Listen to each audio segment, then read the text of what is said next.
Okay, so let me start with the roll call, please. Sure. Representing the State Treasurer, Mr. Saha. Here. Representing the State Controller, Ms. Paquin. Here. Ms. Hika. Here. Representing the State Superintendent of Public Instruction, Ms. Dumont. Representing the Director of Finance, Ms. Wong Hernandez. Chairperson Rosenstiel, you have a quorum. Great, thank you very much. So the first item is the approval of the committee agenda. A motion to approve. Second. Great, motion by Ms. Higa, second by Ms. Paquin. All in favor, say aye. Aye. Aye. Opposed? Great, thank you.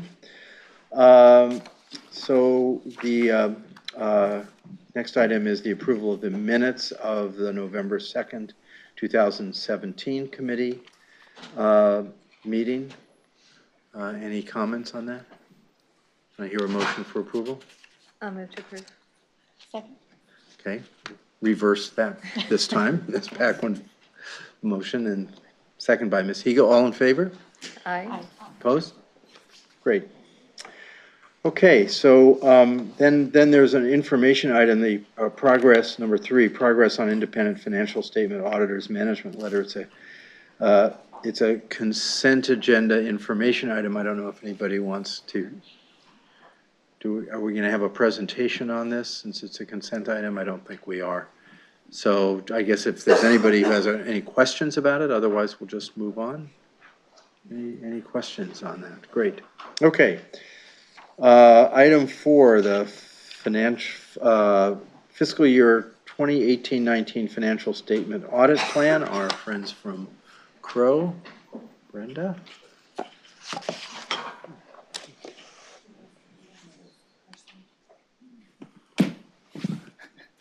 Not you, right? Let's go this way. I'll gladly go back. No, I'll go back. You're the auditor.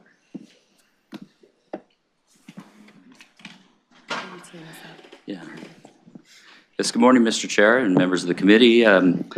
Calstrs has an audit of its financial statement annually, and that's performed by an independent external financial statement auditor. And here with us today is Crow Horwath, and we have specifically Brenda Torres and Kevin Smith, who are the partners in charge with Brenda and Kevin, and then also Rich Perlow, who's a senior manager with Crow.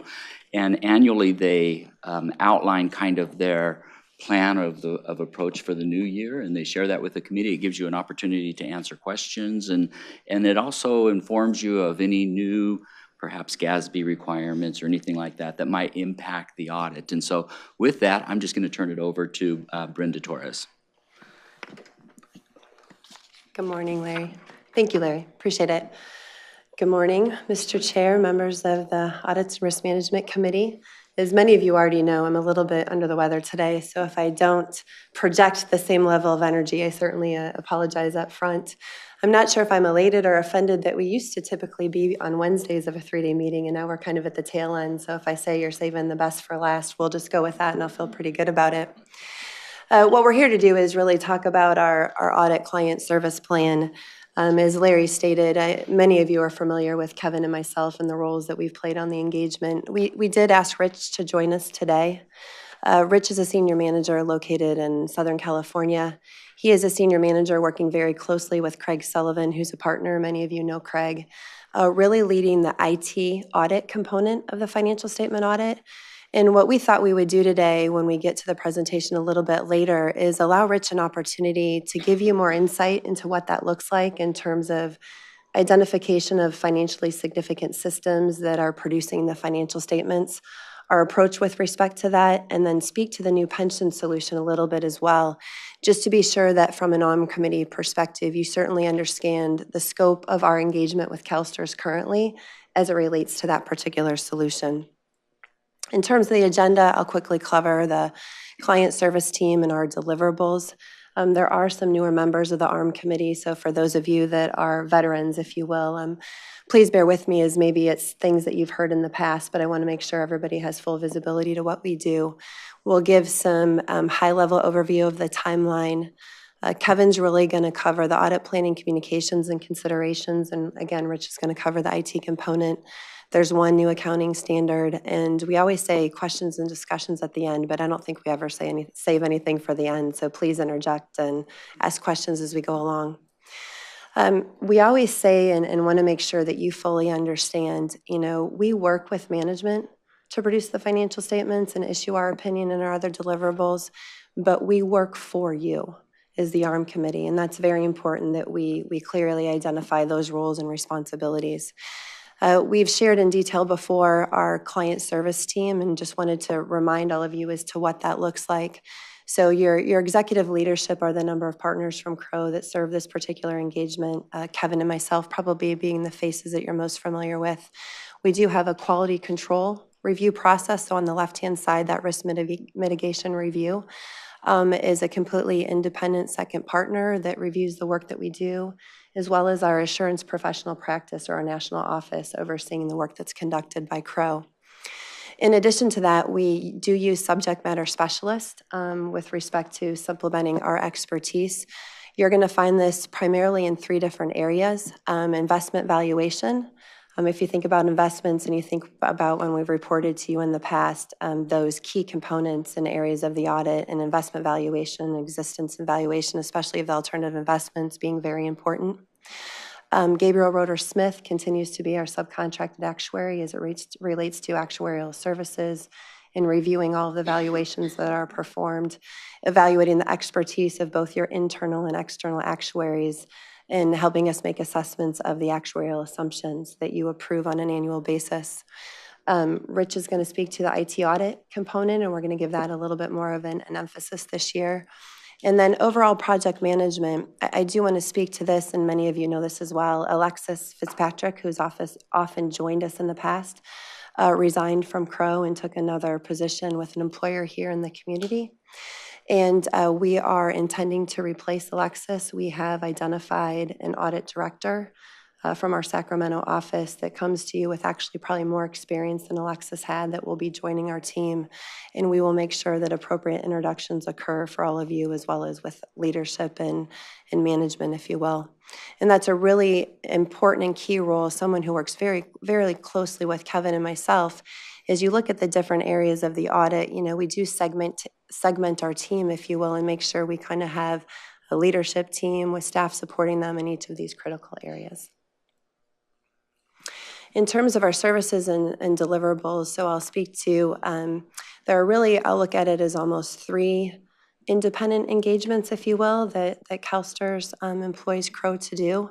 Probably the one that you're most familiar with is the audit of the basic financial statements. But for each of these engagements, we have been engaged to conduct an audit in accordance with generally accepted auditing standards as well as government auditing standards. And as a byproduct of that, we will issue an independent auditor's report. We will issue required communications to those charged with governance, which is the ARM committee, all of you.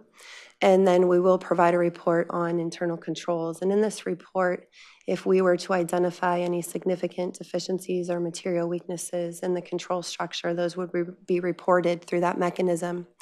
And then we also give a management comment letter. As we've explained in the past, management likes to be very transparent. And so although deficiencies that are of the magnitude of only a deficiency, and when evaluated either individually and in the aggregate, don't rise to a greater level of severity, we report those to management. They prefer to have those comments in writing. They like to respond to us in terms of how they look to mitigate those deficiencies, and they're very transparent and report those to you. So with the Calstrs financial statement audit, we do opine on Calstrs financial statement audit as a whole. We do evaluate the supplementary information in conjunction with that, and then we also look at the RSI and make sure it's fairly stated in relation to those financial statements. When you look at Calstrs, there are, I believe, 5 different columns that appear on those financial statements. The STRIP or the state pension plan is certainly the biggest component of that, but we're really auditing that total column, if you will. You probably remember back in November, I did spend some time sharing with you the scope of services as it relates to the other pension information and the other post-employment benefit information. And what's really important about these services is I look at them to be separate and unique engagements, if you will. As I stated previously, Calstrs engages Crow to perform these services to really help the employers adhere to the accounting standards under Gatsby. So the other pension information is the employers really need this information to be able to consider their adjustments on an annual basis as it relates to Gatsby 68 and their proportionate share of the net pension liability from the strip. And so with that, we actually issue 4 separate opinions. So it might look like we're just opining on the other pension information as a whole, but if you actually read the auditor's report, 4 separate opinions, the schedule of proportionate share as a whole, which is a very lengthy schedule, and certainly shows that proportionate share of the liability based on contributions that are made to the strip to dictate what their proportionate share of that liability should be. And then the numbers that are derived out of the schedule of aggregate pension amounts, we issue separate and distinct opinions on the net pension liability as of the end of the fiscal period, the total deferred outflows of resources, and total deferred inflows of resources. Then the other post-employment benefit information, so this was also new last year with 6/30/2017. And this again allows the employers to adhere to Gatsby 75. And this is impacted by the Medicare Premium Payment Program. I talked a lot in November about that program being very, very immaterial to Calstrs financial statements as a whole. But again, we're issuing 5 different opinions in the current year with respect to that information, 5 distinct opinions, 2 ways in which the employers may consider to calculate their proportionate share of the net OPEB liability, if you will, using 2 different schedules of proportionate share. And then we also issue opinions on the net OPEB liability, the total deferred outflows of resources, and the total deferred inflows of resources. So that in totality is the scope of services that Crow will be providing to Calstrs in the current year. I can pause there to see if you have any questions about our scope of services. Otherwise, I'm going to turn it over to Kevin to talk a bit more and get more granular about our approach. Great, thank you. Great. Good morning, and thank you for the opportunity to be here. It's kind of fun. I feel like I'm sitting in Dr. Yetman's chair, so I'll try to keep it on target. And he is right behind me, so I'll keep it at that. Many of these slides, I think I'll refer back to some of the elements that Brenda talked about because they really build upon each other. But if I think about our audit timing and approach, it really begins with kind of a mindset. And that mindset's professional skepticism, independence, and objectivity. And it's really, that's the groundwork of the external audit profession. And I think it's really important that we act with that at Crow every day. People can take a step back and say, well, what does that mean? And we're entering our 8th year with working with Calstrs. But in reality, what that means is you take what you know about the system, and it helps you design a better audit. But it also means you kind of take what you know, and you put it back on the back burner and you say, okay, this year stands on its own. We've got to understand their internal controls. Are they designed appropriately? And are they operating effectively in this current year? So you kind of take everything that you know from the past, put it away, and start fresh. With that, it's a big engagement that we've got to manage through. If you think back to the flow chart that Brenda provided, we really kind of manage that audit process amongst those 4 bullets that kind of were down at the very bottom. The total pension liability, benefit payments, contributions, investments, because it touches a variety of different business units within Calstrs, and we have to kind of arrange around their schedules. We also try to bring the right resources to address the skill sets needed within that, so it's a significant project management oversight. We may also kind of manage in distinct phases of what we think of from an auditing perspective. We think about planning, which is really the strategic understanding of risk, how it could apply to misstatements in the financial statements. We do that in a variety of ways. We watch all of your board minutes. We interact with you during the ARM committee meetings. We understand what's happening in the investment markets. We try to stay as up to date with what's happening within the system as possible throughout that planning stage and try to understand what kind of impact could that have upon the financial statements. We then get into the test of internal controls, which is both design and operating effectiveness. And I'll kind of describe what that means. So first, we take a step back and we say, well, tell us what you guys do. And we have to make a conclusion whether it's designed appropriate. So if it is really working, would it do what they tell us it's doing? Does it make sense? And once we come to the conclusion that it's designed appropriately, we've got to go get evidence that it's actually occurring.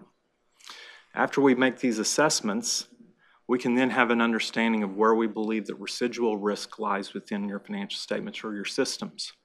Because ultimately we have to apply materiality as well as sampling in order to audit something as large as Calstrs. Otherwise, we'd have an accounting staff as large as your accounting staff, and we'd sit on a bar stool right behind them just watching every entry that they record. So we try to understand your internal control and then make our risk assessments and apply sampling and materiality through that. Ultimately, performing those substantive procedures, coming to conclusion on the audit, and issuing our opinions that Brenda referred to, each of those separate ones, hopefully arriving at what would be called an unmodified opinion. The unmodified opinion will say that we believe your financial statements were prepared in accordance with generally accepted accounting principles, and we've performed our audit in accordance with generally accepted auditing standards. Historically, we've issued those in September. We'll talk about our timeline, and we still anticipating issuing in September. And then we come back in November, and probably the most important part of the process is we report back what we found to you as the ARM committee or those charged with governance. Our audit timeline, I think it's always kind of startling when people look at it because it really begins in October of 2017, which was prior to when we came out and talked to you in November of 2017. Really, that's kind of driven by two things. One, the size and sophistication and complexity of Calstrs, and probably even more importantly is some of the procedures that Brenda alluded to as it relates to the other pension information. Those are built upon census data that's a year in arrears. So we really try to provide as much flexibility to your contributing entities as far as when we touch them in a meaningful way as part of the audit process, looking at census data, making sure that we can coordinate around their timeframes when they're developing budgets, when they're paying payroll, when they're out for summer vacation, et cetera. So because it's a year in arrears, we really get started in October and try to be done with that by June 30th when we're really kind of focused on the Calstrs financial statements. So in October of 17, we're really planning that work. In February and March of the year, we're typically really planning that strategic analysis that I talked about of the Calstrs basic financial statements. So depending upon how you look at it, beginning from October through September, we are in a variety of different ways, either on-site or remote, working on Calstrs in a variety of different ways during that time frame. Historically, we have issued for the last 2 years prior to September 30th. We're working with management right now to ensure that the plan that we have in place will achieve that. It is not without risk. As I said, this is a large project. There are always project risks. We can all think of a few right now that could delay timing of the audit. Right now, we believe management has a plan in place that will allow us to get the information to perform our audit and meet those deadlines. If there are any deviations or project risks that are identified, we will obviously work very closely with both Larry and Paul as contract administrators and ARM committee chair to let you know that that has occurred. But again, at this point, we don't anticipate that. Regardless, we can't imagine that we will not be here in November of 2018 reporting the results to you. Some of the things that we talked about the strategy, or I said when we were talking and developing our audit plan. So some of the things that we have to consider within our planning, as well as communicate to you as a board member or as the ARM committee member, what is our responsibility to communicate if fraud may exist. So if we identify fraud within the organization, a lot of it depends upon at what level that fraud occurred as well as the materiality. Probably the first person that I would report to, depending upon where it occurred, would be Larry. If it happened to occur at a much more material level, or if it involved somebody that I believe to be in a significant role of management, then it would be directly to Paul. So again, it kind of has a direct avenue of what is the level of severity, and who is the appropriate party. But if we identify it, we're required to report it to you. Not that we anticipate finding any. We develop our audit strategy and timing. This is the communication today where we discuss that. We address the significant risk of material misstatements, whether due to fraud or error. So part of our audit process is to identify where we think that there could be material misstatements embedded within the financial statements, or as Brenda alluded to, the OPI and the other pension information, as well as the OPEB information. The approach to internal control over financial reporting, which we've discussed, and the concept of materiality in planning and executing the audit. Again, ultimately what we're trying to understand is, I can tell you right now that your financial statements will not be 100% accurate. They embed estimates. Those estimates may or may not occur to be exactly right when the investment is solved. We project out what we believe that we will pay our members over the next 80 years. I can guarantee you we didn't predict it to within $1.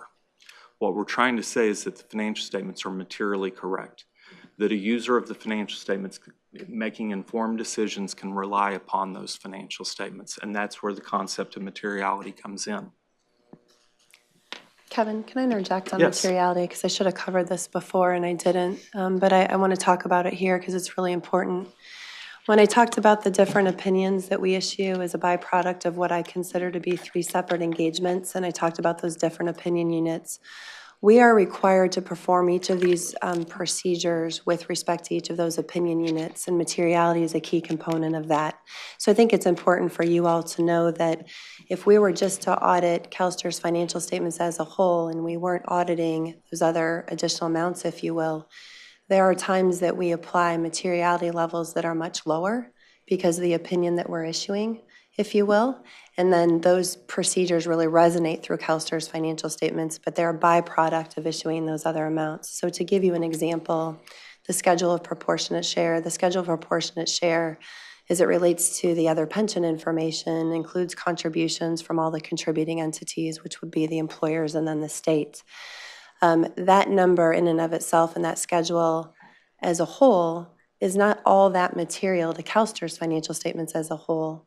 But now I'm issuing an opinion on that entire schedule. It doesn't mean I'm issuing an opinion on each individual amount and percentage, but the schedule as a whole that includes the total, as well as the applicability of those contributions by contributing entity, as well as those respective percentages. So I just wanted to make sure as an ARM committee that you're clear that materiality and our assessment of risks is evaluated at each of those opinion unit levels. Thanks, Kevin. Thank you. Using the work of internal audit, when we perform our audit in accordance with both government auditing standards and generally accepted auditing standards, one of the things that we do is we read every audit services report, as well as any external regulatory agencies that may have come in and subjected you to audit. What we're ultimately trying to do there is not to leverage their work per se, which we can and in certain places have done so in the past, but it's really understanding what have others seen. How does it impact our risk assessments? Do we believe material misstatements could exist based upon what others have audited?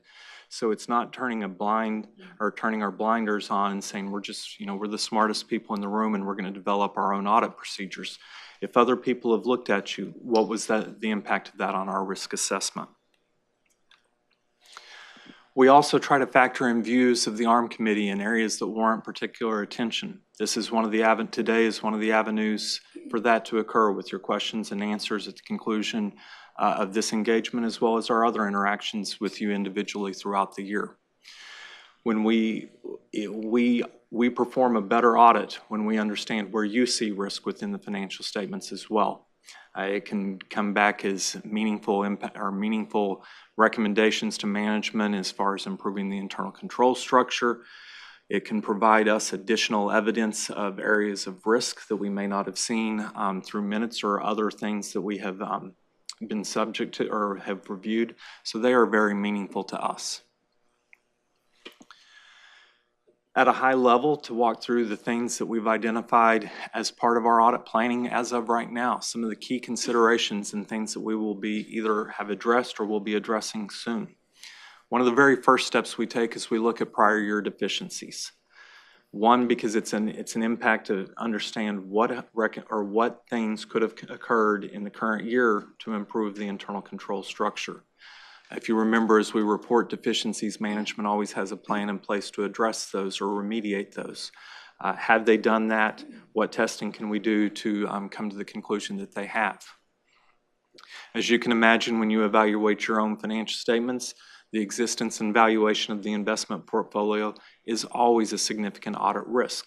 Not that we believe that it's something has gone wrong or that there's not adequate investment staff. It is just, that's what your balance sheet is.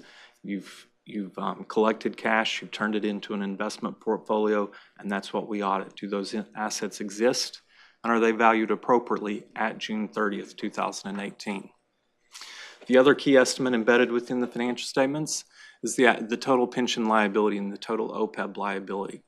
Really relying upon kind of two separate things in my mind, the inputs as well as the estimates. And we test both of those through that census data test work where we talked about we're looking at both inactives and retirees, as well as going to your contributing entities and looking at the actives. Understanding that the information that is being fed into the actuarial system is both complete and accurate. Then once we can conclude that it is, really taking a deep dive into the estimates, the assumptions made, the long-term investment rate of return, mortality rates, etc. Do they make sense for Calstrs? Not necessarily how they compare to a variety of PERS across the 100 states, but based upon your investment portfolio, do we believe that the long-term rate of return is appropriate? Is the mortality table appropriate for your 800,000 members? So really trying to dig into those estimates and making that assumption. Calstrs has been very active in developing an enterprise risk management, really dialing into that each year and understanding what risk are they identifying, what controls are they putting in place to mitigate those risks, and how it translates to our audit risk. The Gatsby 75, as Brenda said, we'll talk about the one new implementation. The really good news is this is one of the first times that I get to sit in front of you guys and say the Gatsby has not issued anything that will have a significant impact upon you in the current year. 75 is kind of the sister statement to 74. It's where people will report their other post-employment benefit liability. So currently you have a liability on Calstrs' balance sheet that relates to ultimately what your pension liability is with CalPERS. This will be the amount of the OPEB liability that rests at the state. Management has begun to look at this estimate, has processes and procedures in order to generate that estimate. I believe, based upon what they've seen as well as our understanding and knowledge of the organization, that this amount is going to be very immaterial to the basic financial statements of Calstrs. The impact of implementation of the new pension solution. We really kind of look at this, and Rich is going to talk about that, but we think about financially significant systems, and Rich is going to give a much more technical and a better answer than I ever can, but I always think about what are the systems that are generating the numbers, either at the beginning of the transaction or at the conclusion of the transaction. What are the systems that those material numbers have flown through? Where the new pension system or pension solution is incredibly important to me right now from a risk assessment as of June 30, 2018, is what is its impact upon resources today? Are they still applying the manual internal controls that they applied in previous years, or are they being stretched in multiple directions because they're busy building the new pension solution system and foregoing some of those daily activities? Based upon our initial analysis, we're not saying that that's occurring, but that's a risk assessment and will be driven into the internal control activities that we do. Rich, can you help me explain better as well? Sure, Kevin. Given the increasing awareness of technology, the use and dependency of technology at Calstrs, I want to provide some additional insight in our auditing approach as it relates to IT. Our technology focus is on applications that store and or process data that's relevant to financial reporting. And the vast amount of data stored at Calstrs and ultimately that has an impact on financial reporting, it's essential that we ascertain whether or not these applications provide us complete and accurate information for financial reporting. Using our IT specialists, we invest nearly 10% of our total audit time in Calstrs applications and technology environment in which they reside. This approach allows us to place a level of reliance on the data within these applications and better assess financial risk for our audit. As of the most recent audit, and as we plan for this year's audit, scope of applications includes the Business Direct, which is the financial reporting application, the application that houses pension data, START, as well as State Street and BlackRock, which are two investments vendors that we rely heavily on and are very critical. And finally, although not currently in scope for our audit, as it does not affect Calstrs' financial reporting for this fiscal year, we are monitoring the implementation and activities of the new pension solution as we do new technologies each year. Once the new pension solution is implemented, we will then adjust and audit accordingly. Thank you for this opportunity. Yeah, and what I might add to Rich, and the reason that we wanted to cover that is that, you know, we've been here and we've been outside observers of the implementation of the new pension solution. And there was a comment that was made to me last year that someone resonated with me. And as you all know, you've gone through, or management has gone through, a very robust fit gap analysis that they've presented to all of you. And as I reflected on the comment had something to do with, well, you don't have a written deficiency about the new pension solution. And I couldn't decide at the time if it was a testing my intelligence as an auditor and understanding that wasn't a financially significant system, or if it was an innocent probing inquiry, just in terms of our perspective. And so I think we walk a fine line, but I think it was important for all of you to understand, you know, when that system implementation comes into scope. And it's not going to be in scope until, to Kevin's point, until data from that system is producing the financial statements or impacting the financial statement balances in a number of ways based on the information that flows through that system and integrates with Business Direct. So hopefully that gives you some perspective in terms of our scope as it relates to the IT systems and the financial reporting, and make sure that there's no misunderstanding as to the application of the new pension solution. So I think what we might want to do is just pause in case you have any questions before we get to other matters that require special attention. Joy. So thank you. Thanks for all the information so far. So Brenda, I think I'm trying to understand then that if what you'll ultimately be looking at once pension solution is implemented and we start seeing the data it produces and how it integrates with financial reporting, what is it that we're looking at now in terms of the implementation of the? Is there something that we're going to be looking at currently in our current audit? Crow? Yes. What Crow's looking at, and I think what Rich was alluding to. So, you know, when we look at the extent of our contract with Calstrs, and Kevin stated we treat each audit year independently, and we must. The one thing we want to be very cognizant of is that we understand that in the future, that system is going to be applicable to the work that we do. And what we want to make sure is that we don't cause frustration or apply our audit procedures perhaps too late. So there may be opportunity as a system is implemented, perhaps as data is migrated from START to the new pension solution. Would it be effective and efficient for us to perform some procedures at the time that occurs versus waiting until the system is fully implemented? So it's a fine line, Joy, that we walk currently because we don't want to over-involve ourselves in something that is out of scope for our current services today. But I think we want to be sensitive to, you know, how we serve you as external auditors and making sure that we're most efficient and effective in the delivery of our services. I don't know if Kevin or Rich have anything to add, but. No, I think the only other thing I would add is management has been very good at reaching out to us from a standpoint of what is your understanding of Gatsby 68 and the information required? If the system will produce this, will that be sufficient? So they're not working or they haven't put us in a corner and said, we'll talk to you when the system goes live. there is interaction of, okay, it is going to be financially significant. It will be a significant input into the financial statements. What is your take on data quality or the information produced as it relates to financial reporting? And we appreciate that opportunity to weigh in now. I think Brenda referred to the fact that we didn't want to be a distraction, but we also don't want to arrive at the final go-live date and say, yeah, but it doesn't do this. So I think management involves us at the appropriate points.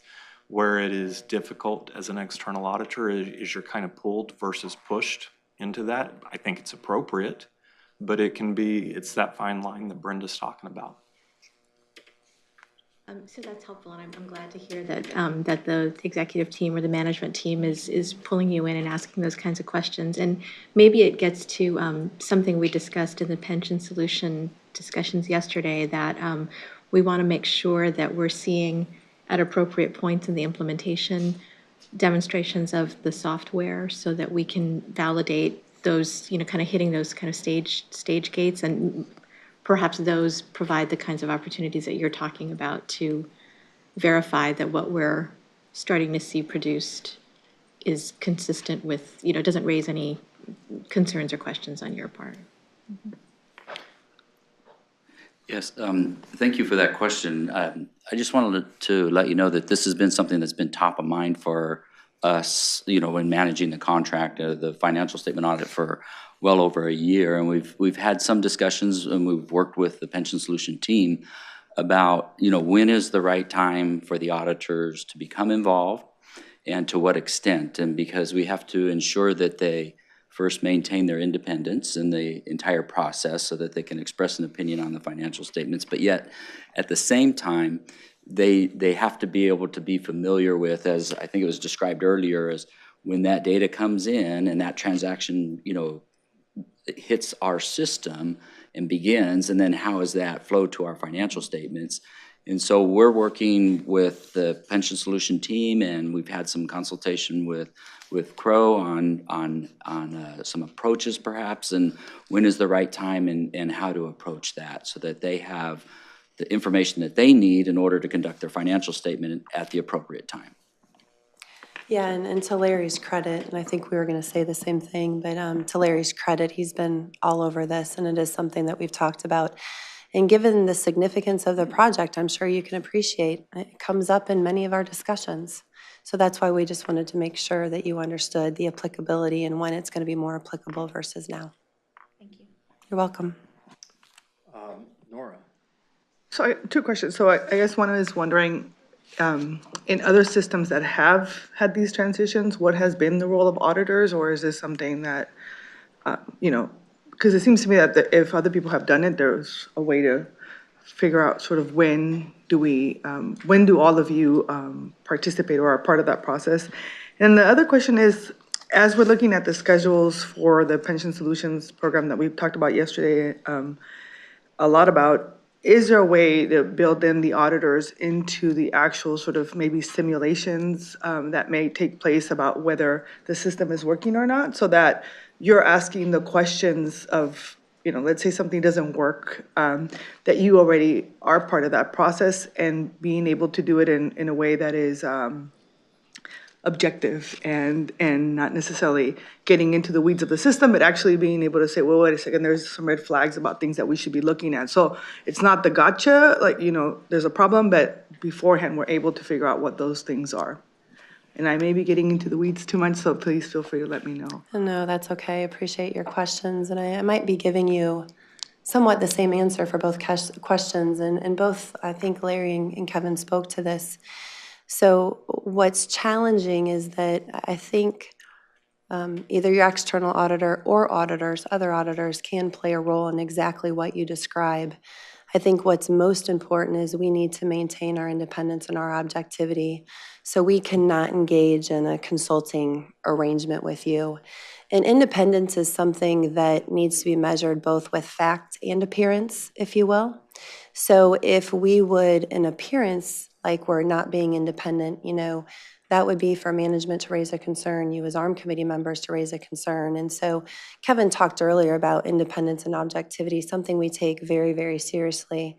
So if we were to do something that is maybe beyond the scope of what we're engaged to do currently, we would want to perform those procedures under the attestation standards, because the attestation standards require a certain level of independence as well to make sure that there's not a conflict of interest. So we cannot advocate for a position. So for instance, if there is a matter that's being discussed and there is, the organization is working through differences of opinions and they're trying to figure out, okay, well, what's the direction to go? What's the right direction to go? We cannot advocate for either position. That's not our role. We cannot be management. So to address that, do I think there's a role we could play? I do, but I think it needs to be very delicate and we need to make sure that we're independent.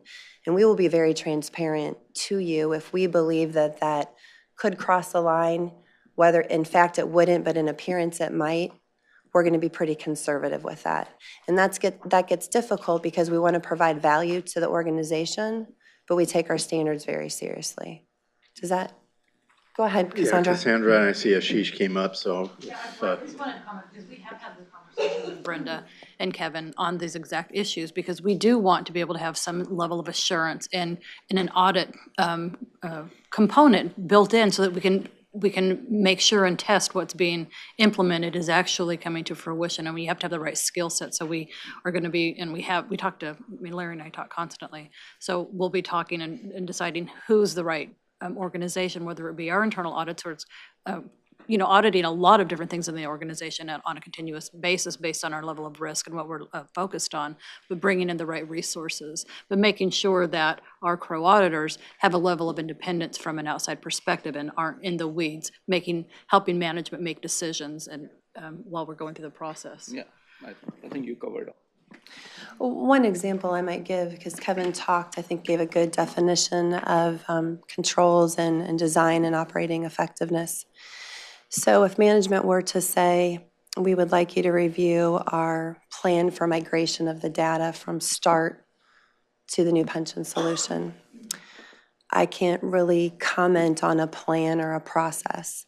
But if you were to say that management has gone through and identified a plan, a process, identified those risks, and identified controls to mitigate those risks, and then you engage us from an attestation perspective to then say, okay, what exactly do you want us to do to look at that and provide some assurance relative to that very specific step-by-step, we could perform that and we could present the results to you, and we would be independent as your external auditors. But opinion is a difficult word, especially because we use it when we think about issuing a financial statement opinion, if you will. But we have to be very, very careful. So I don't know if that helps with an example. I don't think I ever wanted you all to give opinions. I wanted to make sure that there was another sort of layer based on whatever your scope, what your scope is, to be able to take a look at that. I think this is very helpful for me. And Nora, I would have taken your question, or one nuance of your question, slightly different as well. We're not breaking new ground. This is an age-old kind of tension. But there's not necessarily a right time in any implementation. Okay. Management, as well as your consultants, are doing the appropriate identification of when is the right time, and we'll be inserting us at that point in time. I've got confidence that will occur. Right. I think as we take a collaborative approach to this, we can work through some of those nuances and provide that level of assurance that you need, and not necessarily an opinion per se, but the assurance that we're looking for from an independent view. Mm-hmm. Thank you. Great. Back to you. Our final bullet, other matters that require special attention. So this would be on any auditing or any presentation that I do as well. This is kind of the catch-all. It could be significant transactions, unusual transactions, a new system implementation, just something that may not have fit the other buckets. During the timeline discussion, I mentioned that we believe management has an appropriate plan in place to issue by September 30th. We also brought up the concept of project risk and the identification of those and being able to manage through those. And obviously, we have identified one in the current year. as you guys were made aware of this week as well. You guys will be losing your chief financial officer. It obviously promotes a level of uncertainty as far as the timeline and being able to deliver that. We will manage through that. I would say that she is leaving you a much stronger team than what she inherited. She has built an incredible team that I've got confidence that we will meet that September 30th deadline or very close to it. I'd like to take a step back as well and say, Brenda used the phrase that we work directly for ARM.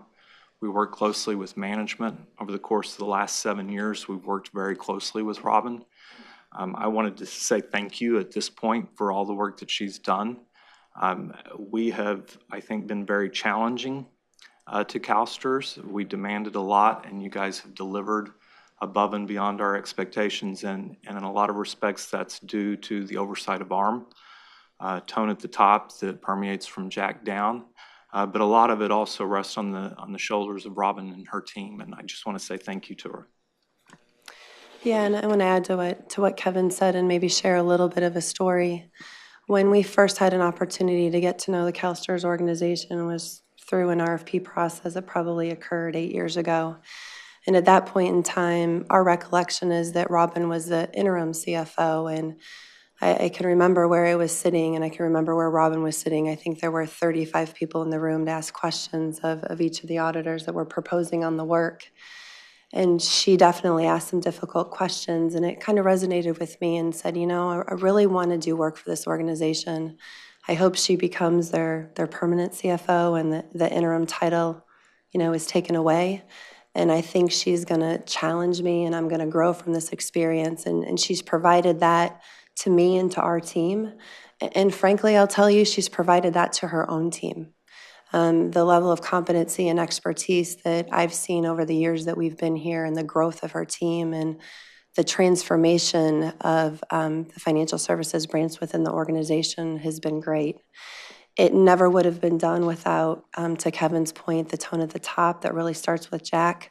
The entire executive leadership team, I think collectively they're all responsible, but we would be remiss if we didn't speak to the contributions that we've seen that Robin has made on this organization. And I also want to say thank you to what she's done and what she's provided to me from a career perspective as well. So Robin, I know you're sitting behind me. Thank you. And with that, any other questions or comments? First of all, here I'll get to you in just a second. I thank you for your comments on Robin. We gave her some recognition yesterday at the board meeting, and I guess it's appropriate once again to say from this committee that has the audit responsibility. We're glad to hear that you have those thoughts about Robin and that confidence in her, because we share that, and I think she's a big part of the progress we have made over the last several years. So, Harry. Thanks, Paul. And thanks to my colleagues that raised the question about pension solution and the exchange that took place. Those were questions I had as well, and not surprisingly, people are talking a lot to each other and are monitoring this very closely. Clearly, compliance and controls have improved dramatically over the last 7 years under Robin's leadership, and we should never rest on those. At the same time, the business has to operate, right? Trains have to run on time, invoices have to be paid, process. And when things get clogged up, is that a concern we should ever be aware of? And if there's, it's an awkward question to ask probably at the ARM committee, but businesses have to run, right? And processes have to go through. Anyway, my question is at what point do you find the right balance with all of the work that has to take place that we don't see? So here, let me try to address it this way, and I'd ask my colleagues to chime in. So the implementation of the new pension solution didn't just start. It's been going on for several years. And I would tell you, based on the reporting of our results on an annual basis, I would tell you business is running and the internal controls are operating effectively. I mean, based on what we've seen, right? We haven't reported anything to you over the last couple of years in terms of material weakness or significant deficiency that is indicative of what I'll use the word resource fatigue, or that phrase, if you will. But what I would have is just a heightened awareness of the situation that you're in, the next 4 or 5 years that you have yet to go. I think you're at a point of hopefully some stabilization in terms of how you're moving forward. But then the impact of a leader who's not going to be here for a period of time. And does that leave a gap in terms of resource allocation in a short-term period? So hopefully I addressed your question, but. Let me take a stab too, Harry. I think it's a great question. The trains still do have to run on time. Internal controls have to be designed to provide reasonable assurance that an event is caught or identified or prevented versus absolute. If you try to put something in place that provides absolute assurance that an event doesn't occur, then the trains cease to run on time. So, but in a lot of respects, again, the team here as Crow, we're looking at your financial reporting. I'm fortunate enough, and I hate that I'm going to put him on the spot, but in a lot of respects, Audit Services is very responsible for also identifying those areas where have we gone over, or not, I don't want to say overboard with internal controls, but the one thing I will say is there's never a finish line. You enter into new transactions that require new internal controls. You implement new systems that have a different set of controls. There's never a finish line. But one of the things that Audit Services, as well as your management team, always has to be thinking about is the overall efficiency of the business as well. So what is that fine line between when you believe you've met reasonable assurance, because again, we're not trying to get to absolute, but that's a management function as well as an Audit Services versus me. Well said. The responses are very helpful for me in terms of processing and understanding the balance. And it gives me assurance that people are sensitive to that. And we're dealing with, essentially, it's the process, there's the machines, but essentially you're dealing with people. And people are going to have different levels of what's appropriate and what's not. But thank you for your response. It helps me. Thanks. I think that's a really useful issue to bring up, and I think it's something that we can then visit when we develop an annual audit plan, whether there are, issues of the type, Harry, that you've referenced, and Larry, I think about it, and these are not the responsibilities of the auditor. We're supposed to make sure that the transactions are recorded accurately and we measure them accurately and everything like that, as opposed to ensuring the efficiency of the organization. But ensuring the efficiency of the organization is definitely something that could be something that Audit Services looks at in our internal audit plan. So let's keep that in mind. Yeah. Bob, I don't know if you have any, I don't have any other comments or questions from the committee members. Do you have anything to? Oh, I do. I know, even though we moved you away from the front. Strategically, although I kind of like where I'm located at the moment. Just a couple observations. I'd like to thank Crow for their continued exercise of professional skepticism. As they've noted, they've been auditors now for several years. And they've continued to bring the same high-quality team, and it's a pretty top-heavy team. And by that, I mean partner-heavy. And that's costly in many ways in terms of time and dollars, but they continue to bring that team back year after year. And I'd like to point that out and give that visibility. I would like to be kept in the loop on the new in charge, which I'm sure you are going to anyway. And then I'd like to point out that I applaud your September end for the report. Look, I'm happy when I show up in November and it's there for me, but I think that's aggressive, and I wish you the best of luck. But I don't want to put into the board's mind that, oh gosh, let's say it's not till October, that nothing blows up.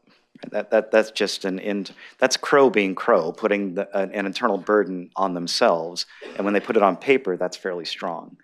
but just to know that as long as we all get it early enough for the November meeting in time to digest it and think of our questions, we're in good shape. But I certainly appreciate it, and good luck. Yeah, and Bob, I'd like to address that last comment. I'm sure you're shocked by that. You know, I do want to reflect back in, I want to believe it was the years of the implementation of Gatsby 67 and 68 and the additional schedules. And that might have been a year that we actually issued later. It was that or the implementation of Business Direct. But the point being that we have a process in place working closely with Larry and his team. Larry was not here at the time, where we were very transparent about that. And so I want to give you assurance, and this is not what Bob was saying, I know this, but I want to say this. We will never issue an opinion if we don't have all the sufficient documentation to do so. So we take that very seriously, and if there are slips in the timeline, we'll be very transparent, as I'm sure management will be, and as the auditors, we will as well. And we'll report that information to Larry. And there have been those situations that have been quite unique, but they have occurred in the past. So we're not perfect. Okay, wonderful, thank you. And, let me just also say, we appreciate the great relationship we've developed in working with you, and I know you're independent of us. So it's an arm's length transaction relationship, as it should be, but there's a lot of confidence that we've had in the work you've done and the direction that you've pushed us in, and so we appreciate that and look forward to the audit this year. So thank you. Thank you. So our next item is item 5, the 6-month audit plan results.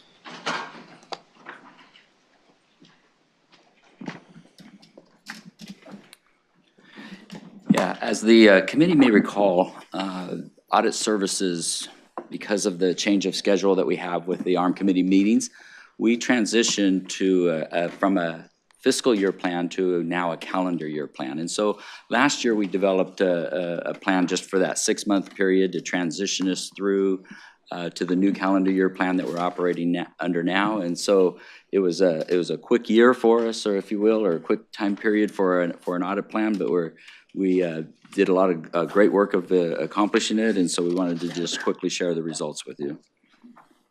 I have here today with me Mike Dutel, who's over our employer audit team, and also Cheryl Dietz over our internal audit team. Good morning. I'd like to start off on a positive note and say that the employer audit team met its goal and completed 26 audits. Overall, staff identified 64 audits. Misreported earnings was the #1 finding type that we found, which occurred in 75% of our audits. Those type of findings, one-time payments and extra duty earnings were found. As shown on ARM 22, 18 audits had at least one systemic finding. When a systemic finding is found, we provide the information to MAS's audit resolution team, which I found out this morning is better known as the little audit team.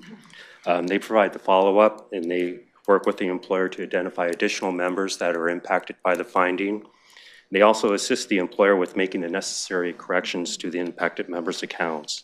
It's then handed over to MAS's training unit, where they develop a training plan for these employers so that these errors do not occur in the future. As of December 31st, with MAS's help, 13 employers identified approximately 2,800 additional members that were impacted by our systemic findings. A finding is considered resolved after MAS works with the employer in making the payroll corrections to the impacted member's account. After that, the auditor goes in the START database and makes sure those corrections have been made. As of during that 6-month period, 44 findings have been resolved. And to end on a positive note, the audit appeal rate trend continued to downward trend, as only 2 audits were appealed out of the 26 during that 6 months period. I would be happy to answer any questions the committee may have. Thank you. Harry, let me get you up here. Harry. Thanks, Paul. And if it's in the report and I've missed it, apologize. So 2,792 members are affected by the audit findings? Yeah, those are for the systemic findings, and then in that, we only sampled 90 members. Yeah. And then Mass works with the employer, and with Mass's help, the employer identify those additional members that were affected by the finding that are outside our audit period and sample. And 40 of those have been remedied? 40 of the 27, is that right? No, all 2,700 have already been reported Right. and corrected. And correct. Yeah, so these were individual findings, though, that the finding may be that there's a one-time payment that applies to this larger group of folks. And we're saying that that one finding that we had may pertain to one or two members is resolved, right? So in our report, we just have that one finding. Okay. Thank you. Thanks. Thank you. I don't see any other questions on the external audit, so. Okay. Cheryl? All right, so now I get to share about the internal audit's accomplishments. So we completed our plan, but I wanted to draw your attention just to a few of the audits. One of them had a review of the third-party risk management, and we're right now in the process of drafting a memo to management to discuss our assessment of the current environment and then recommending some actions on how to strengthen processes to ensure we're controlling the risks of those third-party relationships that we contract with. Also, we completed a review of the Medicare premium payment program, and understanding, like Brenda said, it's a relatively small program, but we concentrated on the controls around the data processing and had some recommendations around strengthening the processing and monitoring of Medicare premium member data. If you'll see in your packet that we also changed our rating scale, so the two summaries that are listed in there are now a 4-point scale versus a 3-point scale. Because we discussed that, you recommended maybe enhancing that scale. So we moved to a 4-point scale, and what I like about that is you'll see at least the green, and you have some room between yellow and orange before you get to red. And also we were able to implement that through all the 6-month plan audits we accomplished. And also with our external audits that we are facilitating, we ask them to utilize the same scale so that it'll be consistent. Lastly, we facilitate a review of the investment corporate governance program where Macias, Jenny, and O'Connell performed that review. And they're in the process of finalizing the report. And again, using the same rating scale, we'll provide that executive summary at a subsequent meeting. Yeah, in addition to those external audit that you mentioned there, for the first time, our internal audit collaborated with our information security office, and there was a review performed of an information security assessment, and it was a very good approach that we took. It provided good independence in the process. We brought in an external auditor to provide some assurance on that, and the ISO, and we'll be bringing that back to you at the next closed session meeting where we have the information security report. And so I was happy that Audits was able to become involved with that process, and it worked really well taking a collaborative approach with the ISO. So with that, there's a whole host of other activities that we have outlined here, but that concludes our report. And if you have any questions, we would be happy to answer those for you. I don't see anybody with questions. Bob, do you have anything to say? Okay, well, wonderful. Well, Mike and Cheryl, thank you very much, and Larry as well. And we'll move on to the next item, which is Larry, the Chief Auditor's update. Yeah, thank you. We are well into our next calendar plan. I know it's only February, but it feels like we're well into the plan, and it's well underway. We've already completed 20 employer audits so far this year, and those have all been issued just during the last 6 weeks here. And we've also focused on planning those limited scope audits that we have outlined in the 2018 plan, which focus on those one-time payments, which we recognize as kind of a really common audit finding for us. And so we were able to incorporate the use of some data analytics to really focus on particular transactions in various school districts, and we identified particular 20 that we're going to be focusing on. And we're designing our approach to those, and that's going to be, I feel, we're going to have some really good results there, but we're initiating that. From internal audit perspective, we did complete our audit of the Global Reporting Initiative, which is the sustainability report that you received. We have a component in there where we actually validate and provide some assurance with regards to all of the numbers that are included in the report and how they're presented and that they're adequately supported, and just to make sure that it's a good, solid report for you. And then finally, we have planning underway for a securities lending program audit, our investment reporting audit, also an audit of our business direct system. And then what we talked about a little bit earlier, I was going to also bring up to the committee with regards to the work that we're doing in a coordinated kind of an approach for the pension solution project. And so we've discussed how to do that. And so I think I think your question earlier about our approach to it, it is a standardized approach, but to date it's been kind of when I said when we need to bring them in and things like that, to date it's been kind of a moving target for us, but I feel like we've got some good timeframes in place now that we can plan it much better in our approach. Okay, and then just finally, we have some recruitments that are underway. We noted that Kirk Marston, our former senior manager over internal audits, took a position at another state agency leading a group at the Student Aid Commission. We're happy for him. We do have recruitment underway for that. And then also we're recruiting a supervisor and a specialist on our employer audit team. We had a retirement and then a transfer as well down to the Bay Area. And so we don't think that this will impact our audit plan. We don't anticipate that at all right now. If it does, I'll let you know, but our recruitments are well underway. And that concludes my report. Thank you, Larry. I don't see any questions. So with that, let's move on.